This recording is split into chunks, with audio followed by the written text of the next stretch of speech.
চেষ্টা কৰি আছোঁ যাবৰ কাৰণে পূৰা একদম মই ইয়াতে থাকোঁ দে। নমস্কাৰ বন্ধুসকল, স্বাগতম জনাইছোঁ মোৰ অন্য এটি ভিডিঅ'লৈ। তো পানী দেখিতো গম পাইছে, আমাৰ যিহেতু অসমত বানপানী হৈ আছে। এতিয়া অলপ বানপানী কমিছে বাৰু ৰ'দ দিয়াৰ কাৰণে।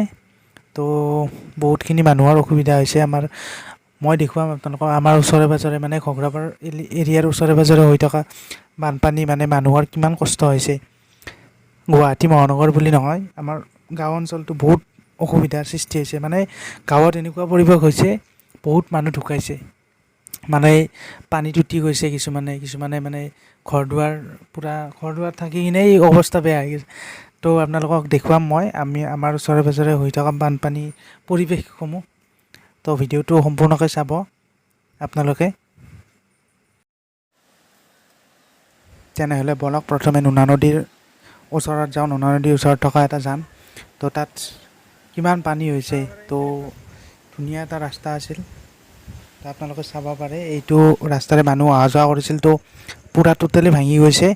তো মানুহবিলাকে মাছ মাৰি আছে এই আগফালে, আপোনালোকে চাব পাৰিব।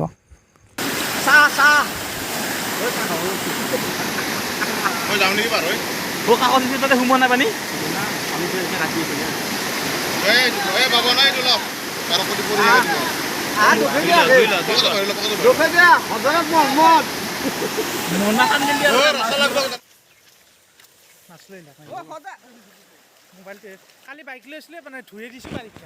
তো চাব পাৰে ৰাস্তাৰ ওপৰতে পানী গৈছে। তো ভূটানত থকা যেন লাগিছে, ভূটানৰ ওচৰে পাজৰে থকা ৰাস্তাত এনেকুৱা লাগিছে।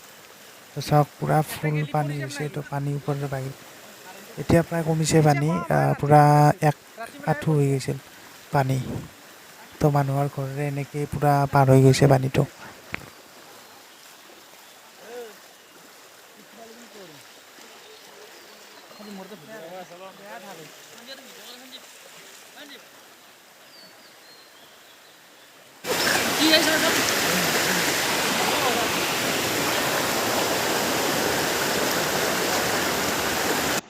তো আপোনালোকে চাব পাৰে এই ঘৰ মানুহৰ অৱস্থা। তো টোটেলি ঘৰ ভাঙি গৈছে, থকা ঘৰটো বাচি আছে প্ৰায়, বাকী চব একদম। তো চাওক কিমান মানে বেয়া লগা পৰিস্থিতি হৈছে। তো ইয়াত বুলি নহয়, বহুত অঞ্চল এনেকুৱা হৈছে, বহুত গাঁও এনেকুৱা হৈছে। তো কি কৰিব, প্ৰাকৃতিক বস্তু ন এইটো।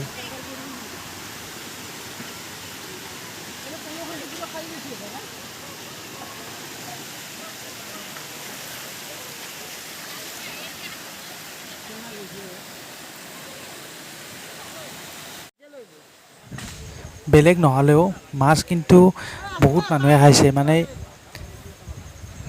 বহুত ডাঙৰ ডাঙৰ মাছো পুখুৰীৰ পৰা ওলাই গৈছে। তো মাছবোৰ পূৰা একদম চাৰিওফালে গৈছে। তো মাছ ধৰিছে, তো মাছ বিক্ৰীও কৰিছে। পূৰা আৰু মাছ হৈ গৈছে চাৰিওফালে।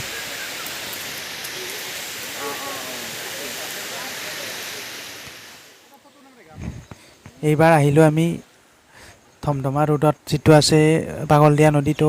পাগলদিয়া নদীটো একেই অৱস্থা, দলং চলং পূৰা ভাঙি গৈছে। মানে আৰু যদি দুদিনমান দিলে হয়, পূৰা ভাঙি গ'ল হয় প্ৰায়। তো ৰাস্তা ঘাট পূৰা একদম বেয়া হৈ গৈছে। নতুন ৰাস্তা বনাইছিল, তো কেনেকৈ খহি গৈছে চাওক আপোনালোকে। বহুত পৰিস্থিতি বেয়া আৰু।